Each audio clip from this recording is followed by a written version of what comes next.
Մեծարգո վարչապետ, հարգելի նախարարներ, հարգելի պատգամավորներ, սիրելի հայրենակիցներ։ Մեջբերեմ վարչապետի ելույթից մի հատված։ Բանակը պետք է դադարի լինել էժանագին կենացների օբյեկտ կամ կենացների էժանագին օբյեկտ, որովհետև երբ փորձում ես հասկանալ, թե ինչ է թաքնված այդ կենացների խորքում, առերեսվում ես դառը իրականությանն առայն, որ զորակոչի ենթակա տարեքային խմբի կեսից քիչն է զորակոչվում բանակ։ Սա կամ նշանակում է, որ մեր սերունդն առողջական ծանր պրոբլեմ ունի, կամ էլ զորակոչը Հայաստանում մնում է կոռուպցիայի ամենածաղկուն միջավայրը, որտեղ միմյանց հետ դաշնակցում են բժշկական հանրության, զինվորականության եւ հանրության ներկայացուցիչները։ Եթե այդպես է, իսկ նման հավանականություն կա, սա պետությունը քայքայող դաշինք է, ու մեր պարտքն է ջարդել այդ դաշինքի ողնաշարը, որովհետև այդ դաշինքը կասկածի տակ է դնում մեր պետության գոյության իրավունքը։ Այստեղ իհարկե պետության իրավապահ համակարգի արդյունավետության հարցն է շատ սուր կանգնում։ Մյուս կողմից մենք պետք է գնանք ինստիտուցիոնալ բարեփոխումների, վճռական որոշումների ճանապարհով, որտեղ չթողենք կամ նվազագույնի հասցնենք չարաշահումների հնարավորությունը։ Մեջբերման ավարտ։ Մեջբերեմ նաև վարչապետի ապրիլի 30-ի կառավարության նիստում ունեցած ելույթից մի հատված։ Ես համոզված եմ, որ շատ մեր հարգելի գործընկերներ մտածում են, ասում են, դե հա որոշել են, հո չեն անելու։ Էսա կգա դեկտեմբերի 31-ը եւ կհետաձգվի այս որոշման ի կատարածումը։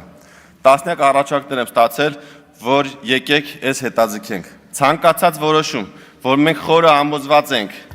որ դա պետության շահերից բխող, քաղաքացիների շահերից բխող, երկարաժամկետ ռազմավարական որոշում է, ինչքան ժամանակը մոտենում է, կամաց հետաձգենք, երևի հետաձգենք, ճիշտը հետաձգելն է ու գալիս է ցիկլը։ Տոները անցնեն, մայիսը անցնի, ամառը անցնի, սփխեչը անցնի, զատիկը անցնի, Սուրբ Ծնունդը անցնի, Նոր տարին անցնի։ Պրոբլեմն է նա, որ երբ սփխեչը եւ զատիկը եւ Նոր տարին ամեն տարի կա։ Հարգելի գործընկերներ, ես ասում եմ, չի հետաձգվելու ոչ մի բան, չի հետաձգվելու բացարձակապես։ Այս պահին ինչ ուժի մեջ է,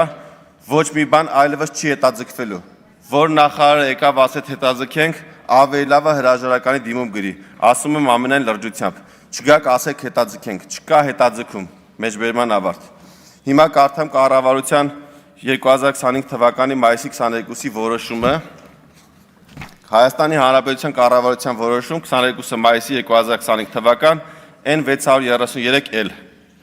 Հիմք ընդունելով ազգային ժողովի կանոնակարգ Հայաստանի Հանրապետության Սահմանադրական օրենքի 77-րդ հոդվածի առաջին մասը Հայաստանի Հանրապետության կառավարությունը որոշում է հավանություն տալ զինվորական ծառայության եւ զինծառայողի կարգավիճակի մասին եւ կից ներկայացված նախագծերի հավանություն տալու մասին կառավարության առաջարկները։ Շնորհակալություն։ Հիմք ընդունելով վարչապետի վերոհիշյալ ուղերձ հանձնարարական օրենսդրական փոփոխությունների այս փաթեթի հավանություն տալու վերաբերյալ կառավարության որոշումը հայտարարում եմ։ Մենք պետք է գնանք ինստիտուցիոնալ բարեփոխումների, վճռական որոշումների ճանապարհով, որտեղ թողենք կամ նվազագույնի հասցնենք չարաշահումների հնարավորությունը։ Չկա հետաձգում, շնորհակալ եմ։